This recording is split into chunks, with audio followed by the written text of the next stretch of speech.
Indeed, and much of the family here, of Jaden Perkins' family, has been silent during this trial, just overwhelmed by what they have had to endure and overwhelmed by what they had to hear.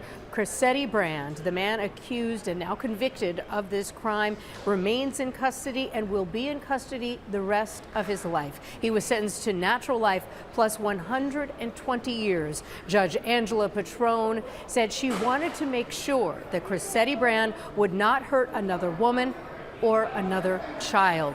We did just see the family of Jaden Perkins leave the court, and we heard from some of his relatives just moments ago. It ain't gonna be a lot of relief because we still missing my baby. It's just a little bit of closure for us, that's all. Just a little bit of closure, just to let us know at least the person who did it to him, he gone for the rest of their life. So we always gonna have this burden or whatever, we still gonna miss my baby, but what can we do? Now, this sentencing hearing went on for 4 hours, and much of this time, this was evidence against Chrisetti Brand and why he should be getting the maximum sentence. Chrisetti Brand only appeared by Zoom. We have more about what happened during the sentencing hearing. The parents of Jaden Perkins had waited for an opportunity to address the court directly. They were in court today for the sentencing of Chrisetti Brand. Brand was convicted in June of murdering 11-year-old Jaden. Back in March 2024, Jaden had tried to help his pregnant mother who was being stabbed by Brand. Brand had been released from jail the day before the attack. That all happened in front of Jaden's 5-year-old brother. A prosecutor in the case told the judge this was an act of rage, jealousy, and violence. Brand refused to come to court today and attended via Zoom. He objected frequently during the sentencing hearing, as he had during the trial, and has refused an attorney and is representing himself. Today, all of his objections were overruled. Lateria Smith was Jaden's mother. She was stabbed 15 times and survived. In a victim impact statement, Smith told the court, "The pain I have to live with the rest of my life. You destroyed my life." Jaden's father also made a statement.